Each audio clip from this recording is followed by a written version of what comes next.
on. We wanted to also take a moment and have a moment of silence for Sergeant Colin Arslanbos. Did I say it right? Okay, sorry. One of our alumni that lost his life for our country. So if everybody could please take a moment, I'd appreciate it.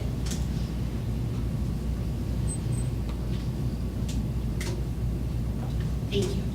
Roll call, please. Mr. Pratt? Here. Mrs. Bird? Here. Mr. Helms? Mr. Jackson? Mrs. Powers? Here. Mr. Christopher? Here. Mr. Dr. Marion? Here. Mr. George? Here. Thank you. I need a motion to adopt the agenda as presented in front of you. I so move. I'll second. Mr. Pratt, second. All in favor say aye. Aye. Any opposed? All right. We have our recognition. Dr. Myers. Okay, thank you, Ms. Powers. First item of recognition tonight is a member of our community that also partners with Fort Zumwalt. As many of you know, we've engaged in an apprenticeship program over the years in trying to highlight workforce development as something that's always been a priority for our district, but especially now in working with the trade. So Dr. Pat Brown is with us tonight. He's going to introduce our guests and go through the recognition part. Pat, if you want to come on up.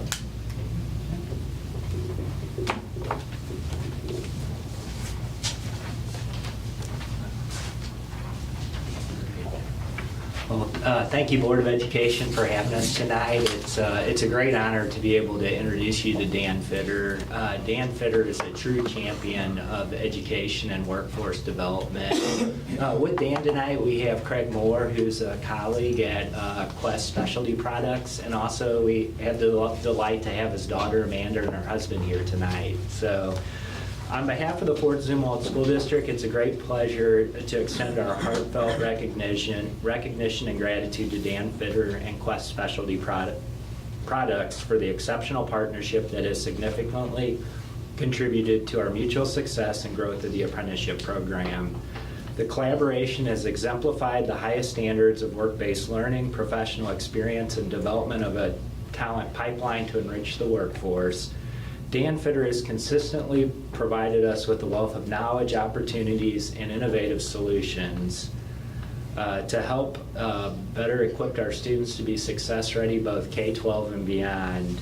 The commitment to fostering industry relevant education has not only benefited Fort Zumwalt, but it's also benefited Quest. And even broader than that, it's starting to benefit and impact just the whole workforce in the region in general. Once again, we express our deepest appreciation for the exceptional partnership with Dan Fitter and Quest Specialty Projects. Your support of the programs, Dan's support of the programs has been tremendous for what we've been able to do with our students.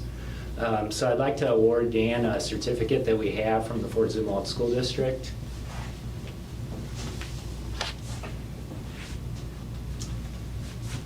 Thank you. Yep.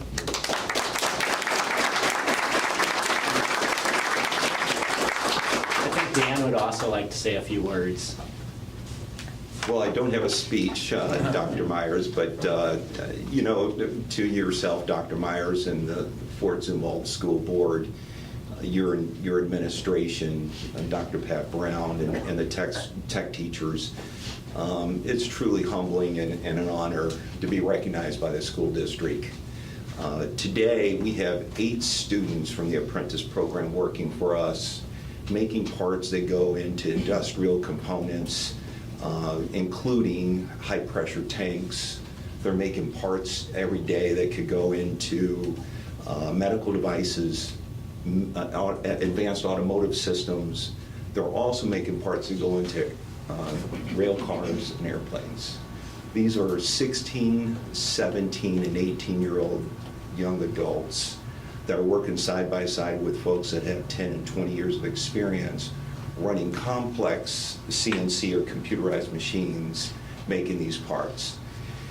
Not only is this going to change the lives of some of these individuals, they'll graduate from school, they'll have full benefits, 401k plans, some of them will be making in excess of $40,000 a year coming out of high school. We have seen the young adults excel from all aspects. We have a 16-year-old young lady that has joined us in the machining world. Traditionally, you see very few young ladies that enter that field. And we even have a young man that came out of Hope High that is excelling at our company. So we as a company are learning a lot about individuals and how to work closely with them because of this program. I think the most important part, in addition to what it's doing for the youth, is it has inspired companies like mine to look at ways of investing more in what we do and growing our business in this community. And I think that is the secondary reward that you're not hearing about with this apprentice program. So it's truly having an impact not only on the individuals but the businesses that are in advanced manufacturing. So to you, to your entire board, the administration, I see many of you at the events for these young adults that aren't going to university and that are really excelling. Dr. Brown and your staff, thank you for letting me be a part of it. Thank you. Okay.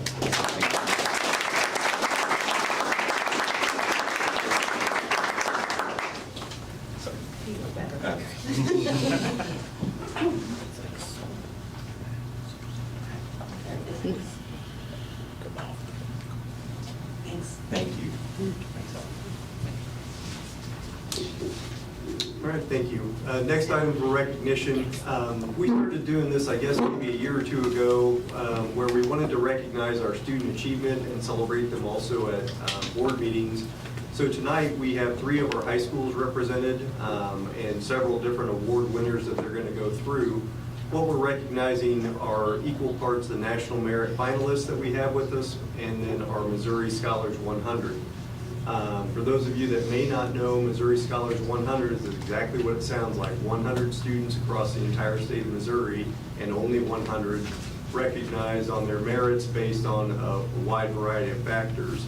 And so when you have a district our size and you place multiple students into that group, it's always a celebration of the hard work they're putting in, so we wanted to bring them up tonight. We'll go school by school, so we're going to start with East High School, and Vaughn would come up.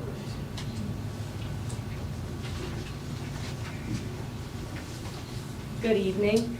Thank you so much for giving us the opportunity to tell you guys a little bit about one of our really special Lions. We have Claire Guac, who is our Missouri Scholars 100, and I could genuinely stand up here all night and tell you a little bit about her and what she's accomplished at East High. She does have one of the top GPAs. She's in our East Elite. She's in every club you could imagine and the president of those clubs. But what I think makes her truly special is not only could she probably beat all of us in this academic decathlon that it took to get the Missouri Scholars 100, but she's initiated true change at East High. One of the things that she's been able to do is really develop what it looks like for our newcomer students or our students who receive English language services.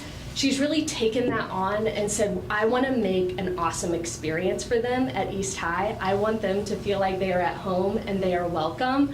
And that's something that's a passion of hers that has made true change.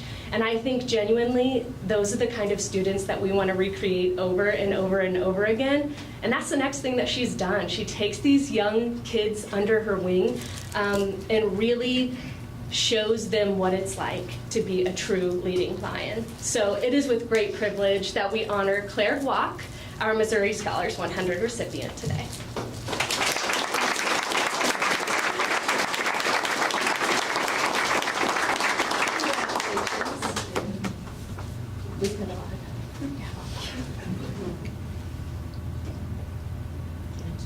Congratulations. And next up this evening, Buddy Entwistle, building principal at North High School, will take us through his students. Good evening. How are you? So I'm going to introduce you to two Panthers, two fantastic Panthers, and we're going to start with Rebecca Bacon. She is a Missouri Top 100 scholar. Come stand next to me as we talk.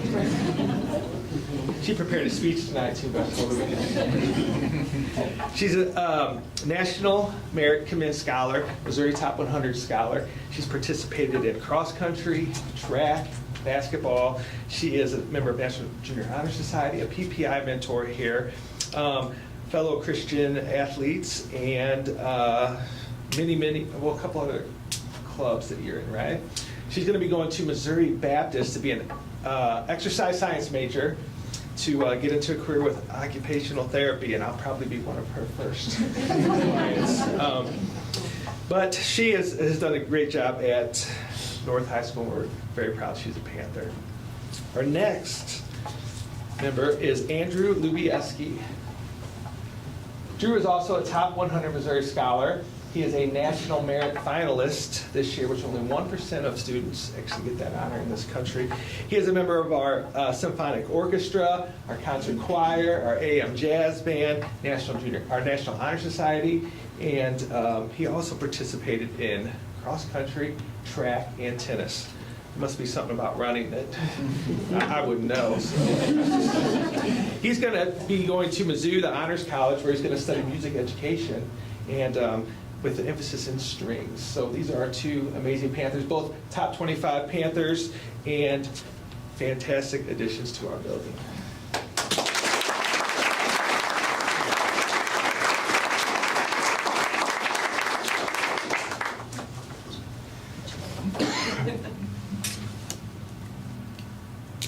Thanks, guys. Congrats.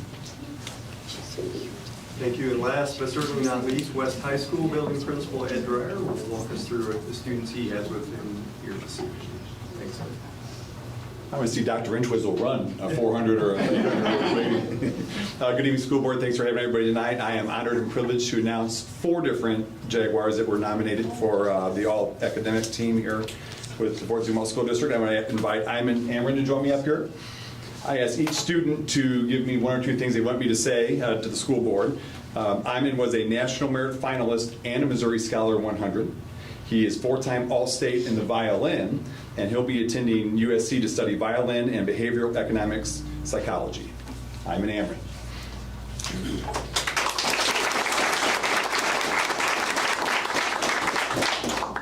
Our next Jaguar is Jack Kidney. Come on down, Jack. Jack is a Missouri Scholar 100, and I really do think that Jack has a tougher job than I do at West High. Jack is our NHS president. West High has over 200 students involved, so you can imagine the time that Jack takes between his own service project that he had to complete and then managing 200 students. That's a pretty big deal at West High School. Jack also ran cross country and track at West High School, and he'll be attending the University of Missouri to study electrical engineering. Jack Kidney.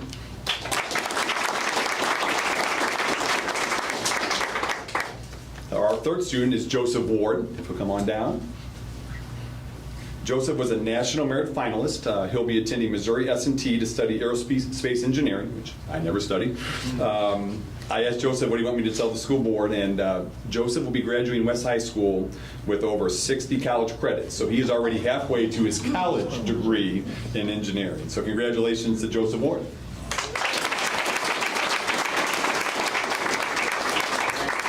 And Ganika Singh is our last student. She told me today she was going to be unable to make it. She was a National Merit Finalist. She was our nominee to the St. Charles County Economic Council STEM. She was our STEM student. She'll be attending the University of Texas Austin to study engineering. And 36 is her favorite number because she got a 36 on the ACT. So I'd be remiss if I didn't. She's probably studying right now, actually. So those are your West Side Jaguars. Congratulations.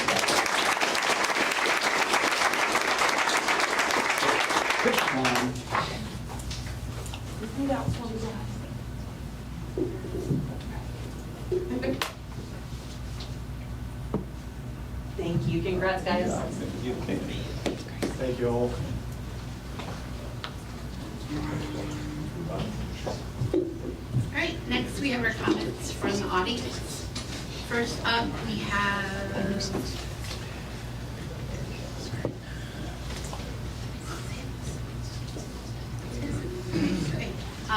Arnie Dina. Just a reminder, please keep your comments to under 3 minutes.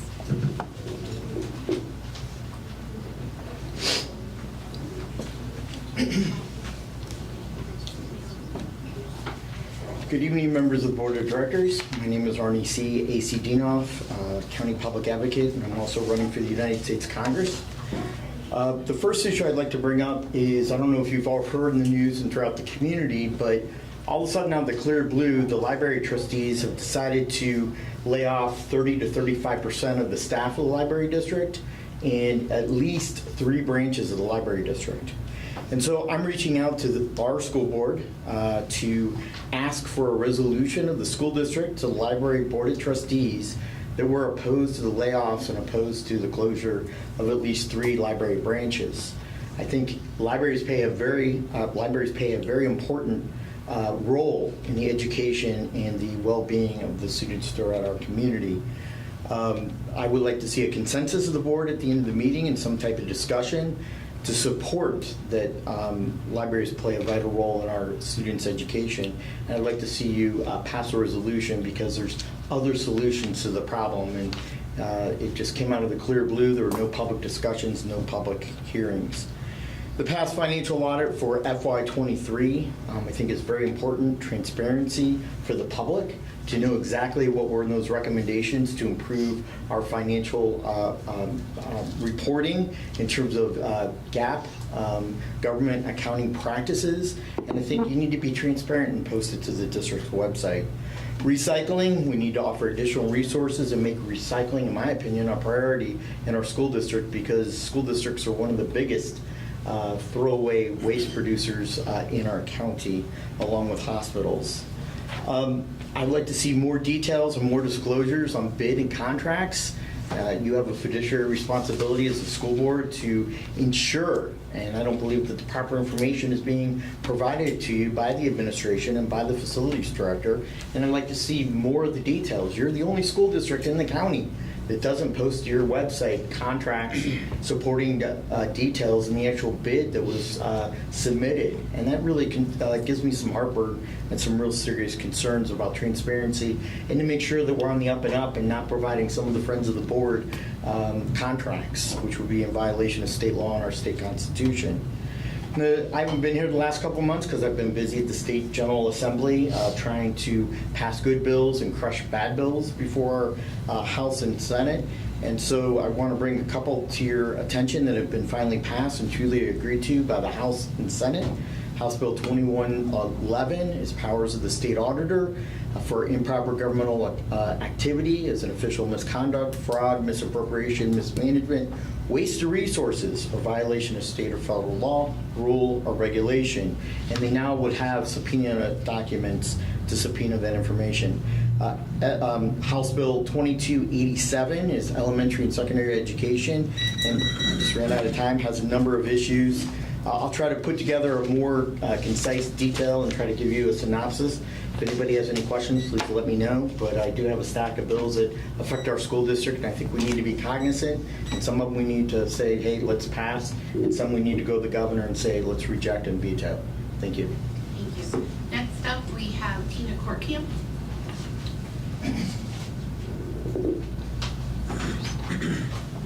Good evening. So I filled out my comment thing as a taxpayer, but I'm also a teacher in the district, and I just wanted to take some time to let you know that it has been a very long but great school year. So we're glad that we only have about 9 days left. But I also want to thank you. The South High community has really blossomed this year as far as a sense of togetherness in the community, and it has definitely been a great change. I know that I've been in that building kind of as long-term sub, starting in 2013 and then long-term for the past 6.5 years. I've always felt like my place has been South High, but really this past year it's definitely felt more like home than ever before. So I want to thank the school board and district administration for giving us that opportunity to kind of turn a new leaf and have a new experience for our students. I look forward to next year already, so not even out of this one yet, but we are ready to try some new things, kind of think outside the box. We're looking forward to hopefully seeing Zumwalt adopt those academic hours that our students definitely need.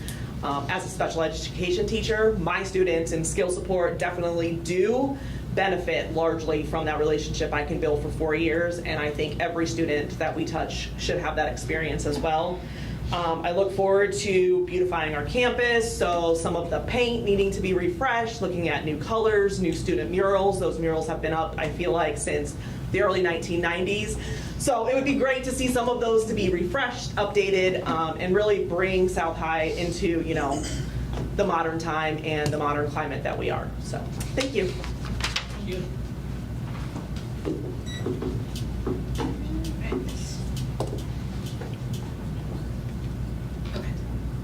Next, we have our consent agenda. I need a motion to approve as presented. Ms. Burke, second. No, yeah. Mr. George, all in favor, say aye. Aye. Any opposed? Abstain. Great, please note that. Next, we have our financial reports. Good evening, members of the board. I direct your attention to the monthly financial summary, hopefully to pull together all of the financial reports, investment schedule, revenue expenditure, all those reports in your board packet. I'm going to point out a typo right off the bat. It says fund balances for March. It's actually April, so that's where the month ended. I apologize for that. Fund balance for April was $519,808.90. Sometimes that's a mouthful. Of that balance, $25.6 million was reserved for debt service, $28.7 million was for capital projects, $6.8 million was reserved for food service, $3.1 million student activities, leaving $99.3 million for operations. And as shown on the investment schedule, we had $141.1 million invested at month end. I also want to point out a couple of those balances are going to change significantly next month, and that's because we sold the $20 million, which we'll talk a little bit about, in the budget revision, and we actually paid down some debt too, so some of those balances will change next month. Monthly revenues for, again, another typo, that's April. Sorry, don't know what I was doing there. $11,276,235.23.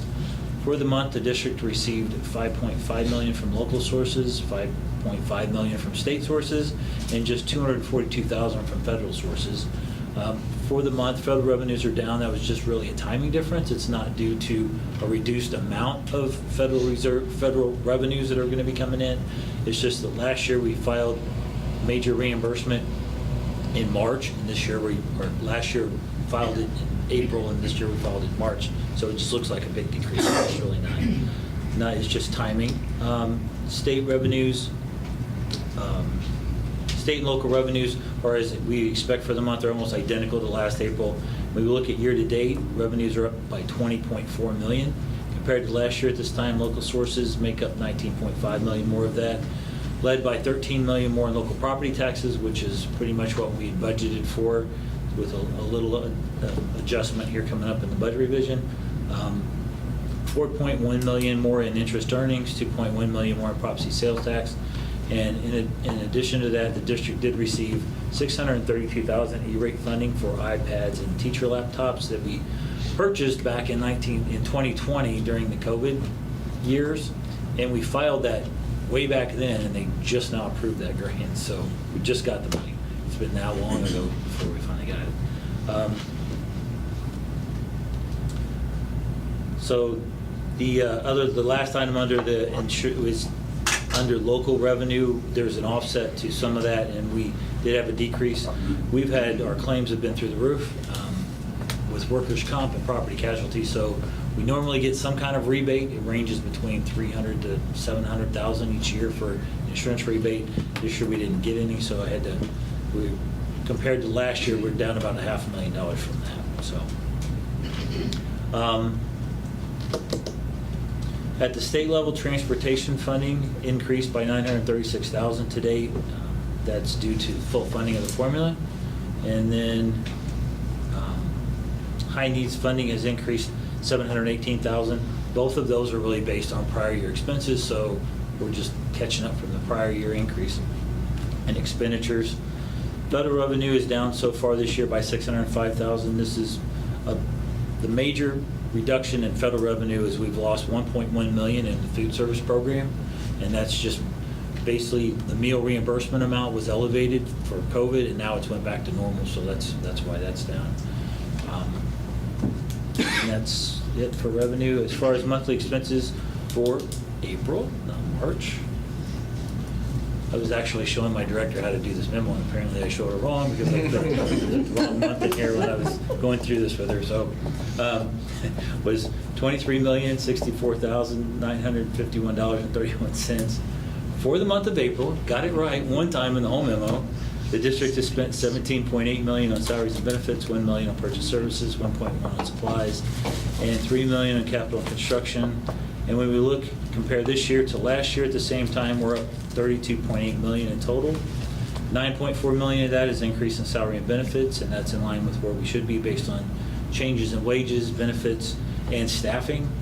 Purchase services is up by $1 million for the year. That's driven by contract transportation, property casualty.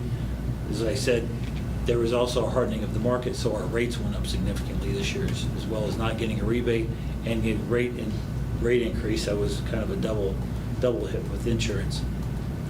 Then we also had a slight increase for a new student data system, and we expanded the Leader in Me program. Supply costs are higher by $2.8 million. That's driven entirely from technology spending for computers and Chromebooks. And there was pretty much an offset in about every other category except for technology this year in supply categories. And capital spending is up by $18.5 million so far, and that's based on all the projects going on throughout the district. And you see North Middle when you came in, it's coming along nicely. Anybody has any questions? Questions? Okay, if not, I need a motion to approve financial reports as presented. Motion. Mr. Pratt, second. Mr. Christopher, all in favor say aye. Aye. Any opposed? Right. Old business. All right, thank you. First item under old business is facility planning. We have two items to take through here. First, under facility planning is our trash and recycling contract is expiring, so Lisa's taking that out to bids, and she's going to walk through the outcome. Thank you, Dr. Myers, members of the board. We put those services out to bid, and we asked for a 3-year contract for those services at the same cost. There will be no increase for the next 3 years. And then we have an option there to extend the services in 1-year increments if we decide to continue the services with the company that we're currently with. So the bids went out. We had, I think we had 5 bidders bid on the services. With that, Republic Services was our lowest bidder out of all 5 of those, and that's who we currently have services with. Their total for a year is $149,665.92. Let's see. I'm sorry, I take that back. They had that on their bid form, but when we actually ran their tab, because we had them break it out by school, the actual bid amount that will be charged will be $149,007.42. So there was a correction, and they agreed to that amount. So that's basically, it's a pretty easy contract. I just need the board's approval to issue them a contract for the next 3 years. Any questions? I was wondering on the extension years, is there a ceiling on how much they can increase? We typically will reach out to them and see if they want an increase, and we look at it. And typically, we try to keep, I think, around like a 2 to 3% increase as a good increase. We really just take it year by year, and then we discuss it and see if it's reasonable what they're asking for. Okay. All right, thank you. You're welcome. If there's no other questions, I need a motion to approve the non-recyclable waste and non-hazardous recyclable service as presented. Right, Dr. Marion, second. Mr. Christopher, all in favor say aye. Aye. Opposed? All right, thank you. Thank you. Next item is a change order request that Lisa's bringing for review and approval tonight. As you may remember, we had a fairly large flooring bid go out, I guess, what was it, 2 sessions ago, Lisa? I believe so, yeah. As we were doing that, another building identified that they may have some needs. It was not in our cycle. We went over and took a look at it, did some trial and error cleaning on it. This is summarized in the memo here. But in looking at it and looking at the company that we have with the floor, what we're wanting to do is a change order to incorporate that additional school. And Lisa, you want to walk through any of the rest? Sure. Thank you, Dr. Myers. As Dr. Myers mentioned, it was brought to our attention, so I went out and looked. And it's about, I think, 15 or 16 classrooms at Mid Rivers Elementary in the 2-story part. It's original carpet. It's really showing where it needs to come out. When we took the contract out for the flooring bids this summer, we only had 2 bidders even bid on it. Rischerity Flooring has typically been our low bidder. They're a very good contractor. I spoke with them and to see if they could get it done during the summer for us so we could have the new floors by the start of school, and they had no issues with getting that done. I just would like to just kind of get that school started off with some really nice floors and kind of get rid of some of that carpet that's in really bad shape. So, but it is a change order that has to be brought to the board. They gave us 2 bids, a base bid to do VCT in every room, and then they gave me an alternate to put carpet in the music room, which I think typically we try to do if we can. To go with that option is $61,479, and I kind of ran the numbers, and it is in range with what we would pay for that amount of square footage of carpet. So I don't think we're being taken advantage of in pricing or anything like that. So. Any questions? We're not having summer school at Mid Rivers this year, are we? There's a program going on, but they assured us they can work Yeah, around we can it. work around, yeah. That was one of mine. Awesome, thank you. Yeah. Any other questions? So we want to approve your recommendations to the alternate. Yes, I'm sorry. And it will be handled through a change order to their original contract we have for all the other flooring work for the district. And I can say, like, in an environment like that, where they're going to be making lots of joyful noise, having carpet would certainly help dampen. Yes. If there's no other questions, I need a motion to approve the change order for Mid Rivers Elementary flooring. Ms. Bird, second. Mr. Christopher, all in favor say aye. Aye. Any opposed? All right. Thank you.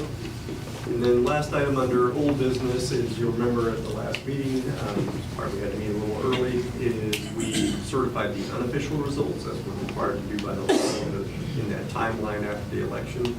So this is now just coming back to certify the official results. Just briefly to review those. 4 candidates running for 2 vacant spots, and of those 4, the top 2 vote getters were Tommy George and Gabriel Helms. So I'm asking for the borough board's motion of approval for those official results.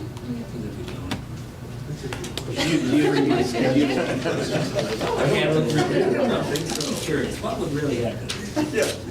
You look that up and get back to us. I'll do that. In the meantime, I'll move to. Thank you.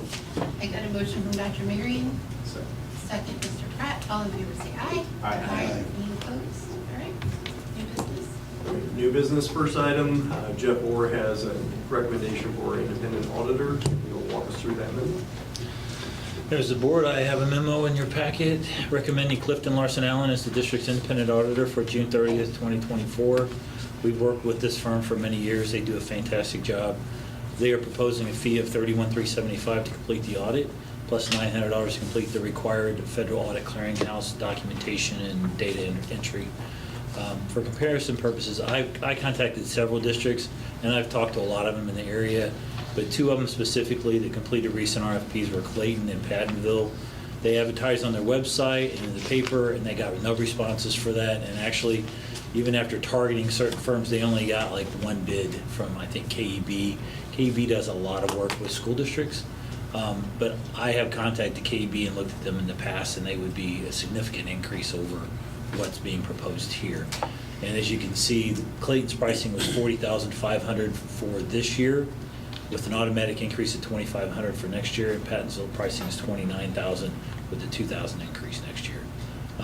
Audits of school districts, they're very specialized, and a lot of firms will only take so many school districts at that. So I think they've done a great job, and I would really like to continue with them, and I recommend them for the total fee of $32,275 with all the reporting. Any questions? And are they the only auditors we've worked with for the last several years? Yes. And do you have any idea of how many several would be, like ballpark? They've been the auditor here since I've been here. That is quite a... So 16 years. And before that, I was the auditor here for many years before I got into school district business. But yeah, I used to audit this district a long, long time ago. Thank you. Okay, if there are any questions, I need a motion to approve the independent auditor presented. Mr. Christopher, second. Ms. Byrd, all in favor say aye. Aye. Any opposed? Okay, next item, same with Jeff, he's going to review the May revised budget, going to take us through the end of the year, how it's looking, shaping up, we'll go from there. Current budget is shaping up very nicely. I'll just say that right off the top. We've had good things happen in this budget. Right now, we're projecting a total ending fund balance of $85.8 million for all funds and an operating fund balance of $62.1 million or 25.4%. This is a very healthy budget. Right now, it's a $10.7 million operating surplus that I have to be careful with that because that does include $2.2 million in one-time COVID funding still built into this budget, which will not be there next year. And it also has $6.7 million more in transportation funding than we had normally gotten. So last year and this year, it's been fully funded. I think they're still proposing that for next year. I just keep my fingers crossed that that's really good news if they do, because otherwise then our local taxpayers are carrying that burden on them to fund that. Total revenues in the May budget are projected to be $336.1 million. This is an increase of $39.7 million for all funds, and this is a little deceiving because the majority of that increase was related to that sale of new and refunding general obligation bonds, and that's inflated our revenues by $36.1 million out of the $39.7. So the remaining increase of 3.6 is related to, we did have a little bit better than expected property tax collections, and interest earnings has continued to do well as sales taxes and that little increase of E-rate funding that I talked about during my financial report. These increases were partially offset by that reduction I also spoke about in federal food service. That was a negative $1.5 million compared to last year, what we received in the food service program versus now. Interest earnings continue to perform well. Our rates are at or above 5.3% on average, which is very good. It's projecting another $2 million in revenue, and local property tax collections are up. It said 13 was built into the budget, and this is up another 1.1 million, and it's really just due to growth. We get a assessed valuation number when we set our levy in August and September timeframe, and there is growth in occupancy that happens between then and December when they do the final billing. So that's what that 1.1 million is attributed to. Sales taxes also continue to exceed expectations and are being increased by $700,000, and that's really based on recommendations from DESI. They have an estimate of what they think that's going to come in on, and as long as, I'm going to say this too, I know that they have to ask for a supplemental appropriation at this point, so hopefully if that passes, we will realize this 0.7, otherwise it'll get paid out later on. And then lastly, we had the E-rate program that we had special COVID funding through E-rate, and that increased, we increased a net of $583,000 in iPads and teacher laptops for miscellaneous local revenue. Total expenses in this May revised budget are projected to be $380.1 million for all funds. Overall, we're increasing $46.8 million in expenses. Again, this is very deceiving and skewed because a large chunk of that has to do with that refunding and the addition of, when we sell bonds, I know we won't spend that full $20 million in new money, but I go ahead and I put the expenses in as well. So it balances out. That's just kind of how I run this budget. So overall, in this transaction, it added $47.5 million in expenses to this budget. So that's kind of, like I said, it's very skewed. That retired $23.4 million in existing debt, and then we sold $20 million in new debt, which generated more than $20 million with premium and all of that, so it was all added. The remaining changes related to a reduction of $1.2 million in salaries, and a net increase in benefits of $595,000, an increase in purchase services of $622,000, and a reduction in supply costs of $683,000. Those are all net totals. The reduction in salary expenses are primarily still from vacancies in transportation, maintenance, and special education support services that I had fully budgeted originally in those, but those positions were not filled, so that ends up being a reduction that I'll take now at the end of the year. There were also reductions in benefits that were related to those vacancies and that reduction in salaries. But we have several high-dollar claimants. We have a few really sick people that are kind of driving up our claims right now. We are self-insured. So it's creating a shortfall and it's depleted some of our reserves. So I'm going to have to right now make a $1.5 million one-time transfer to help shore that up, and that should make sure that we're solvent to pay claims and take care of the business as necessary. So again, we had probably, it's $1.5 million addition for that, but we saved about $1 million on the flip side for those reductions. So it's a net of about $595,000 in difference in our benefit costs increase. And as for purchase services, we're also being impacted by driver vacancies. So we are using contract transportation for a lot of our early childhood and some other routes that we would normally try and fill ourselves. And so we've had to increase. I'm projecting right now about $400,000 more in contract transportation, just so we can get by for the year. I know they're constantly hiring. We've got some new people that just started in May, so we're trying to keep it fully staffed. It's just tough. We get some in, some out, but we're keeping our head above water, that's for sure. Also under purchase services, telecommunications are up $100,000 this year, and that's really going back to E-rate. We get some reimbursement from them, and they changed the way they're reimbursing us, so we're going to have to pay that up front to get reimbursed later on. So that's the reason for that change. And then lastly, it was possible where I was able to cut some budgets in food service for supply categories for food service, security, maintenance, and technology, just to help further reduce our expenses by $683,000. So right now we're in really good shape. We're ending the year with a $10.7 million operating surplus is what I'm projecting. 25%, you can't go wrong right now with where our budget is. So I don't know if anybody has any questions about anything in here. If there's anything they saw. Any questions? All right, if not, any motion to approve the 23-24 district budget modifications as presented? Dr. Marion, second. Ms. Burke, all in favor say aye. Aye. Any opposed? All right. Next item is our high school English language arts core curriculum revision has been completed. Jen Waters has a crew tonight that she's going to kind of briefly introduce us. So I don't know if you want to kick us off, Jen. Yep, thank you, Dr. Myers. I guess last month, we were able to finish the first half of the high school ELA curriculum review. Teachers wrote new curriculum, also selected some new materials.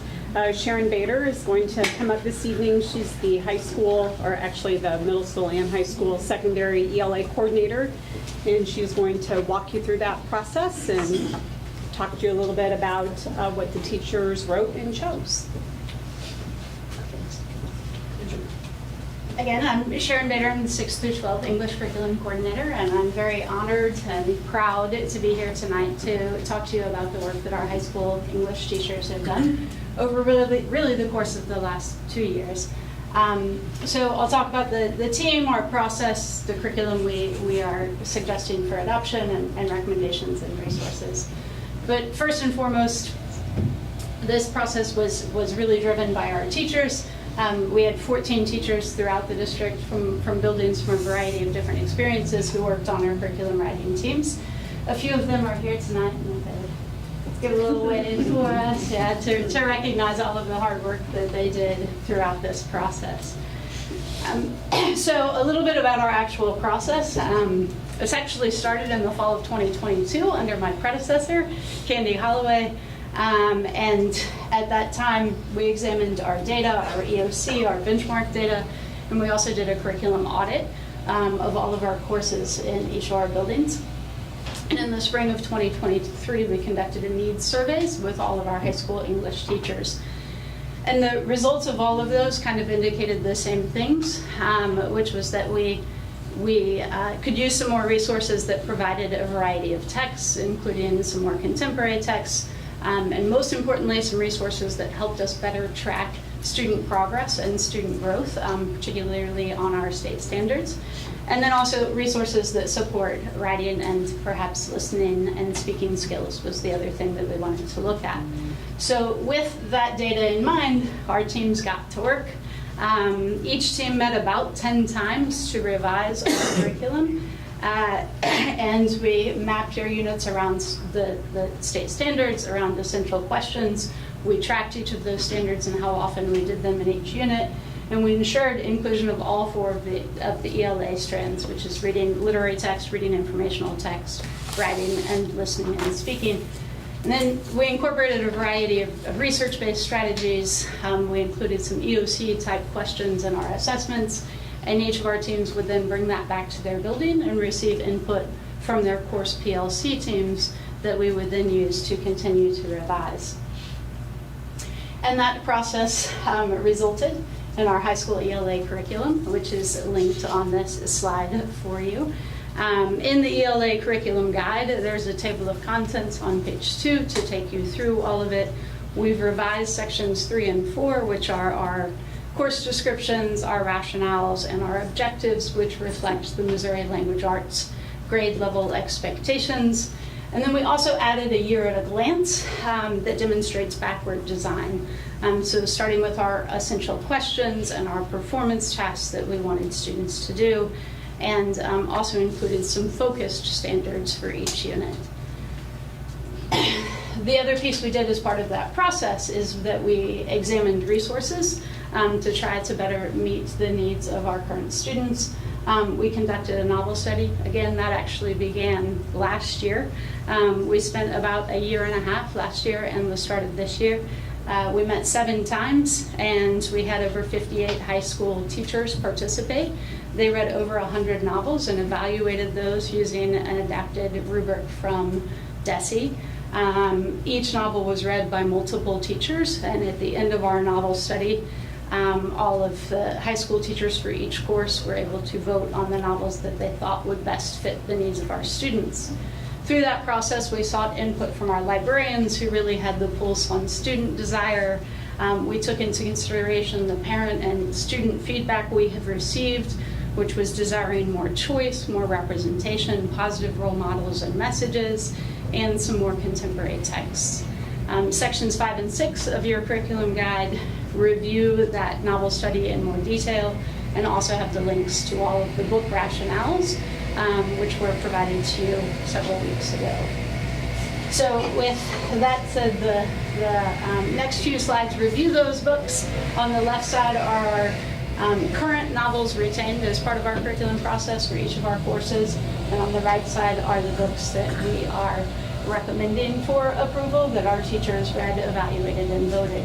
So for English 1, we have 2 books here, one more contemporary, one more classic. English 2 really wanted to focus on student choice, so these 4 books are going to be used for literature circles where students will choose one to read and work in small groups. They also all have a historical context because we wanted to build some more research into this unit, so research will be tied in with these books. Our Accelerated English 2 also is choosing the student choice lit circles. They will be using some of the English 2 books and have 2 other choices that are a little more advanced for their students. Our American literature class chose a novel and then also a novel in verse, meaning written in poetic form, and then a supplemental text to help with The Great Gatsby. And then finally, our senior literature and composition course really didn't have any novels as part of it. So they've chosen 3 novels as well as a collection of essays to help our seniors kind of better prepare for their adult life of reading. In addition to the novels, this year we also piloted 6 different resources. 3 of those were literature and informational text resources, Savvis, Common Lit, HMH. Each of them provided some of the benchmarking needs that we needed. We also piloted 2 writing platforms, Writable and Turnitin. Both of those include an originality checker to make sure students are properly citing sources, that they are submitting their own original work, and then also had some feedback help for teachers. And the final piece we piloted was ListenWise. Each of those pilots lasted for a 2-month period. Our teachers implemented them in the classroom, and then PLCs evaluated each of those using a rubric. And then in April, they also voted on which resource they thought would best benefit our students. And the high school teachers voted on Common Lit and Writable. Both of those are links to some additional information about them. But to briefly kind of describe, Common Lit is a resource that provides informational and literary text. Also has the benchmarking with 3 diagnostic, mid-assessment, post-assessment, but the other key piece is some unit assessments that we could use to further drive our data conversations. And it also allows us to individually track students' growth on standards. So we can actually sort it out by standards, and it creates a chart for us of where they are on each of those standards, which allows for more differentiation, which we currently can't easily do. Writable also provides this progress monitoring piece. As teachers grade in Writable with a rubric, it will start sorting students by skills, and then it offers suggestions in terms of what resources, what lessons might best suit those particular students on like planning a topic. So it offers us a lot more individualized instruction in writing that teachers have previously had to plan entirely on their own. So with that said, I'm here tonight to ask for the approval of our ELA curriculum guide and those 2 digital resources, Common Lit and Writable and Novels. And once again, I just really want to thank the many teachers who worked on this process alongside me for the last 2 years. Any questions? It's a lot of work. Right, if there's no questions, I need a motion to approve the high school ELA class curriculum. Ms. Bird, second. Mr. George, all in favor say aye. Aye. Any opposed? Thank you all for coming. Thank you all. And staying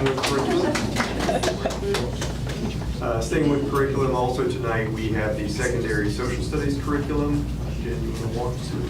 Yep, so this evening, we also have Stephanie Durant with us this evening. She is the 6 through 12 social studies, or no, K through 12, sorry, social studies coordinator. We went just a little bit different path this time. We did middle school 6th and 7th grade, which she will explain, and then the high school elective courses. So that review is complete, and then she will complete the other half of that next school year. So Stephanie's here. She'll walk us through the process and talk through the resources. Thank you. All right. Well, good evening. As she said, I'm Stephanie Durant. I'm the K-12 Social Studies Curriculum Coordinator. I'm really excited to share with you all the work that's been done over the year, a little bit over a year, to kind of prepare the curriculum that we've written for the kids to experience. First thing is first is really to recognize the writers of all this curriculum, the teachers, really the brain trust of it all. You'll see 6th and 7th grade up here with the middle school teams. 8th grade is not here because 8th grade will be writing next school year.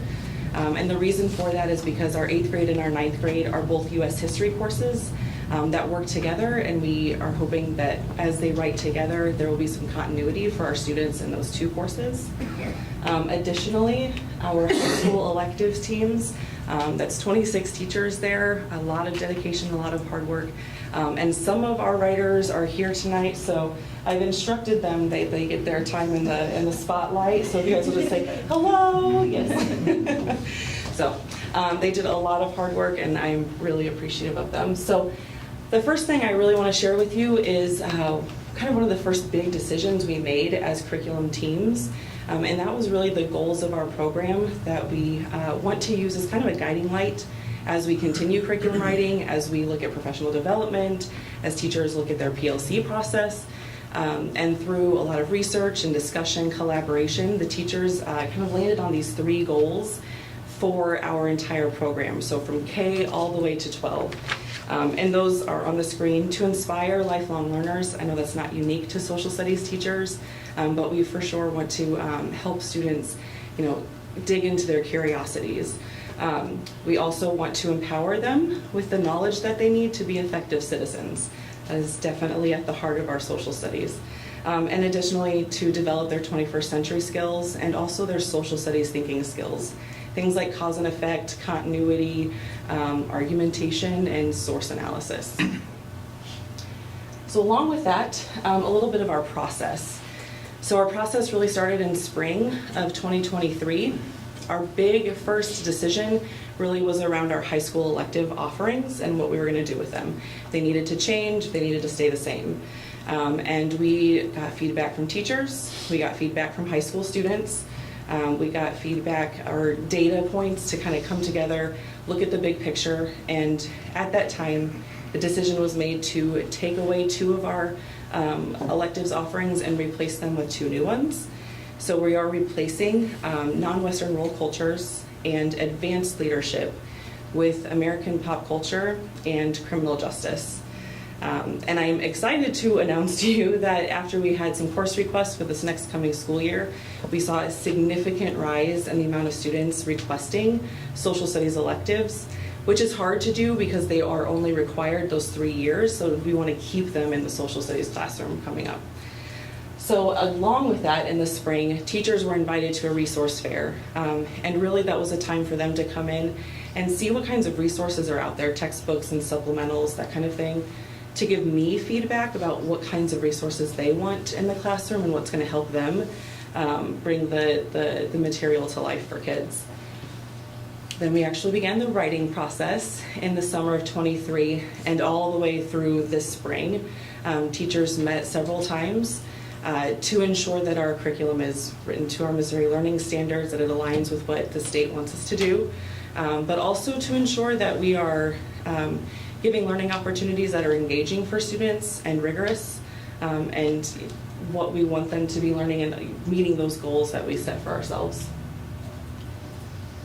Within that, several documents were created that we hope are helpful for teachers as they do, all the planning and all of the pieces that they need to get to the kids' information. So the first thing, and these are linked on your documents as well, the course scope and sequence really is an overview for teachers for each of the courses, broken into the units of study. Those units of study are then broken up into a compelling question and multiple supporting questions. That is based on the inquiry model, which is a research-based best practice for social studies. Compelling questions are those big questions that social scientists are still asking today. And the supporting questions are the content knowledge that students gain in order to answer those compelling questions. Additionally, the course objectives, making sure that we are meeting both the priority standards that Missouri has set for social studies and the content standards. So the skills that they say are important and also the content. And lastly, the K-12 standards matrix. This is really just another way to look at the standards for teachers, for them to see what standards students have encountered before them and what standards students are going to encounter after them, so they can help with continuity between the different contents that kids are encountering, and also activate their prior knowledge. So the last big piece of the puzzle was what resources are we going to use to support all of this. Our middle school teachers at 6th and 7th grade participated in 3 different pilots. Each of those pilots was 2 months each. They had access as teachers. Students had access so that they could give us feedback about how they liked it. There was an overwhelming favorite. Most teachers chose TCI, Geography Alive, and History Alive. They believe, and I believe as well, that it is a great resource to engage students in the inquiry process, and really get kids excited about social studies in a different way than just like a normal textbook. And our electives are all very unique. They're very, very different from one another. So our new course, Criminal Justice, and our Sociology course are recommending the use of a textbook. It helps a little bit with all that background knowledge of stuff that students might not have encountered before. Contemporary issues and foreign policy, they really require up-to-date information. The curriculums are flexible, so they are recommending digital periodicals that will continue to grow with the class over the next several years. Western Civilization is just recommending a resource for the teacher. It's a curation of primary sources that teachers can use with students over that period of history. And American Pop Culture is also just a teacher resource to help teachers connect their knowledge of U.S. history and the study of pop culture for that course. Lastly, our leadership class. We're not asking to purchase anything for it right now, but teachers are going to be given a set of iPads to support some of the digital portfolios that we're asking students to create for the leadership course. So right now it will be a pilot, and we'll see kind of how it goes and how much they're used to look at it in the future. So I'm just asking for your approval of the curriculum documents and those materials. And if you have any questions, I'd be happy to answer them. Any questions? So your greatest enrollment was in pop culture? Actually, criminal justice was the top. Yeah. Pop culture was up there for sure, but criminal justice was a very, very big one. Yeah. We're excited. I'm excited to see how it goes. Yeah. Yeah. If there are no other questions, I need a motion to approve the secondary social studies curriculum as presented. Mr. Christopher, second. Dr. Marion, all in favor, say aye. Aye. Any opposed? Thank you. Thank you. Thanks for coming. Yes, thank you all. All right, next item is the 2024 through 2027 paraprofessional agreement. As many of you know, we went through a process sitting down with our paraprofessionals, talking through options. This is relating to the language of the agreement. Henry's going to walk us through the details of that, but great process and good conversations with that group. I think we've got a great agreement. Henry, you want to take it? Yes, thank you, Dr. Myers. Good evening, members of the board. In your handouts, you should have a memo from me with that contains a cover memo as well as the highlights of the changes that we're proposing to the professional agreement for paraprofessionals. Really, one thing that I would like to point out, last spring when we started, or actually before that, we started our CSEP process for the district. One of the threads that came up in our recruitment and retention subcommittee that I was fortunate to sit in on was the need to expand our mentoring programs that we have available. Traditionally, we've provided mentors and provided stipends for teachers. That's required by DESE, but we know that all new employees benefit from good, strong mentoring, and that came up over and over again in our recruitment and retention subcommittee, and so we were able to weave that into the language with paraprofessionals. So we have some language in there that allows for mentoring for our new paraprofessionals. We know it's needed. It will be provided by a mentor. We'll provide training and an additional stipend for that. So I thought it was pertinent to bring that up, that our CSEP continues to drive what we're doing here and is embedded in our work, everything that we do. Other than that, I'm happy to answer any questions, but would love for you to approve our language revisions for the paraprofessional agreement 24 to 2027. Any questions? Yeah, I have a question on the blended overtime. Mm-hmm. That's for the ticket takers and crowd supervision. Yep. Yeah, any event workers, any type of crowd control, taking tickets at athletic events and things like that, which we have a lot of paraprofessionals and a lot of staff who help out with those events. Awesome. Yep. Thanks. Any other questions? All right, if not, I need a motion to approve the 24 to 27 paraprofessional agreement as presented. Motion. Mr. Pratt, second. Ms. Bird, all in favor say aye. Aye. Any opposed? All right, thank you. Okay, next item is the 2024 through 2026 computer technician salary agreement. You may remember last year with our technicians, we reached a one-year agreement. So this is coming back to do that hourly rate for them for the next 2 years. Good discussion with that group. Henry's going to walk us through the particulars. Thank you again. Just a quick summary that you have in your packet, but Computer Tech's ratified this agreement with 100% approval. And it's over the next 2 years, 4.25% across the board increase for next year, and then for 2025-26, a 2025-2026, a 2.00% across the board increase. This equates to the same amount of money that's been negotiated in other arrangements, just broken up a little bit differently. But the net is the same. And would recommend you approve that. Any questions? If not, any motion to approve the 24-26 school year technician salary agreement? Motion. Mr. Christopher, second. Dr. Marion, all in favor say aye. Aye. Any opposed?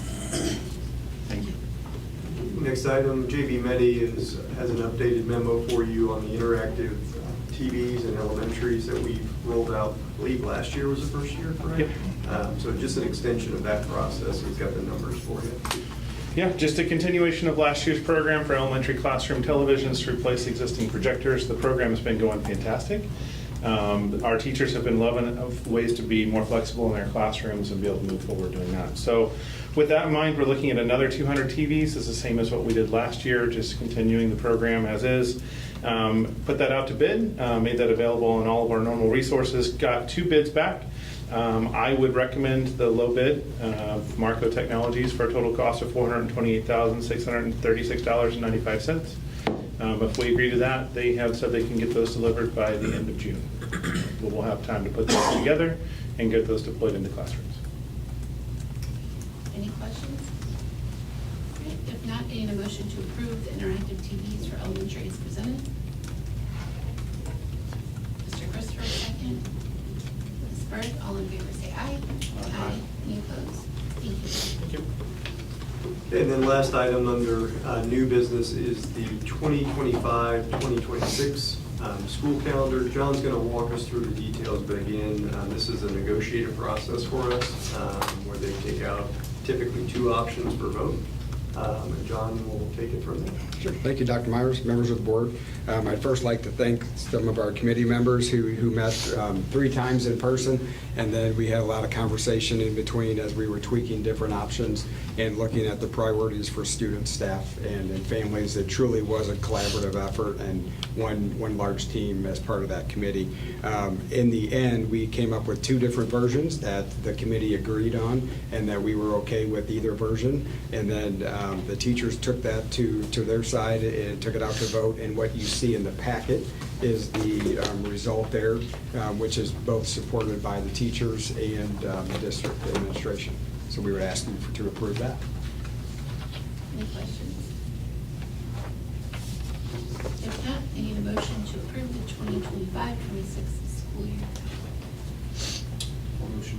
Mr. Pratt, second. Ms. Bird, all in favor say aye. Aye. Any opposed? All right, thank you.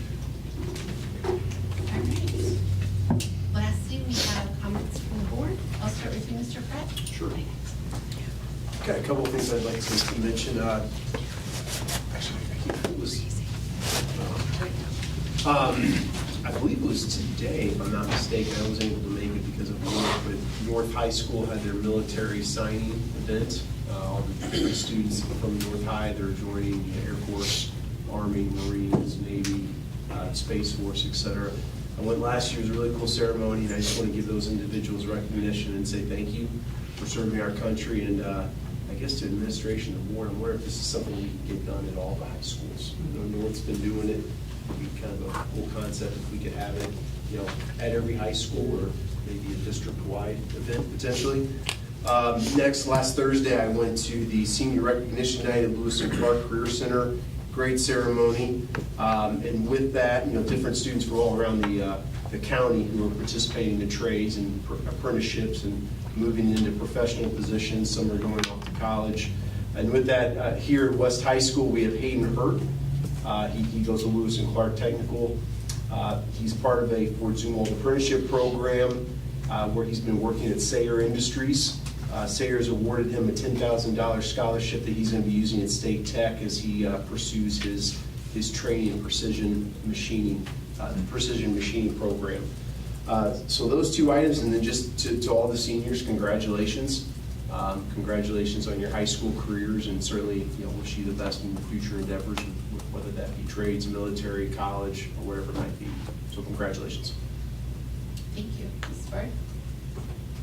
Thank you. I want to say congratulations to everyone that was recognized here and at the teacher appreciation event. That was really awesome. Everyone that was recognized, unfortunately, I wasn't able to make the Lewis and Clark recognition because they had to move it from the extreme weather that we've been having. I also want to say wish safe travels to all the groups that are going out of state that we approved in the consent agenda, the Thespian Troupe from South, Robotics from South, Percussion, Studio from West, Wrestling Team from North, and Future Business Leaders of America from North. Also, thank you to everyone who worked together and so hard on the curriculums and for all the other things that we just approved. That 94% and 100% approval rating is pretty special. And then also congratulations to the Fort Zumwalt East Student Council Award for the 10th consecutive year. They were named Honor Council by Missouri Association of Student Councils. That's pretty awesome. Thank you. Thank you. Mr. Christopher? Yeah, I'd like to start off. Every year we total up the total amount of dollars that our seniors get in scholarships, and it's always an amazing thing. And the students get offered multiple scholarships, but the total this year was $62,903,619. So just short of $63 million in scholarships. That's pretty amazing. So it just shows how hard those seniors are working and what a good thing we've got going here. And I also want to just take time out to thank all the teachers for the hard work this year. You're almost there. It's been a great year, and that goes out to so many people, all the administrative staff and the teachers and students and all the support staff, the paras, custodians, everybody. I mean, it takes everybody. And know that you all are appreciated, and that we think very highly of you. And want to say thanks for the great job at the staff appreciation this year. It was really a great deal, and I enjoy I look forward to it every year. It's really a special event. So that was great, and great school year. Let's finish it off strong and get ready for next. Mr. George? Speaking of John's point, for the 7th consecutive year, all of our 4 high schools again were in America's Best, according to U.S. News and World Report. They're in the top 20 high schools in Missouri. So that just speaks volumes about all the students' hard work, the teachers' hard work, the staff, and the administration. So we had a pretty good year this year, and I can't believe it's almost over. That's all I have. Thank you. Dr. Mary? Sure. I certainly second everybody's previous comments, but I also want to highlight our food service. We don't talk about them very often, but they do a lot of hard work in the district. We have over 25 kitchens in the district, serve over 9,000 meals a day. And recently, when they had their kitchen inspections, their score was an average of 99.76%. I'm, no longer a teacher, but I think that's pretty good. So congratulations to our nutrition services. That's pretty exciting. Also, thanks to and congratulations to all the students we honored tonight. Thanks to all the teachers and folks who worked on the curriculum adoptions. Thank you, Arnie. We missed you. Welcome back. Thanks for spending time in Capitol. I know that takes time and effort. Appreciate you doing that. I'm concerned about potential deer run closure also, north O'Fallon. I don't know, I'd have to know a lot more before I would recommend a resolution, but just, it's concerning when one half of your town loses their public library, so that is a concern. Have to keep an eye on that. Thank you. I wanted to give a shout out to West High senior Maddie Frank. She has her artwork on display at the art museum. It's on the art museum, which is pretty cool. It's in the Young Artist exhibition that they have down there. I I also, everybody who's been here tonight, all the stuff, everybody here to talk about the committees and things are, everybody's doing that on top of their normal workload that they do. So I just want to thank everybody for taking that time to do that and be a part of it, because the only way we're going to get the correct feedback we need and things happen the way to affect how we want it to is to get everybody involved, and having people from the public come in and work with us, and teachers and sometimes students, people from the board, everybody here, they're giving extra time to make that happen, and it means a lot and it goes a long way, and we're seeing the fruits of that labor. So I just wanted to thank everybody for giving that time, because it really does affect our district a lot. So thank you very much, and graduates, congratulations, please be safe. Yes. All right, with that, we are going to go into closed session. I need a motion to go into closed session in accordance with RMSO 610.021 to discuss the approval of the minutes for April 11th closed session meeting, hiring, firing, promotion for personnel. Can I do a motion, please? Mr. George, second Ms. Berg. Roll call, please. Ms. Marks. Mrs. Powers? Yes.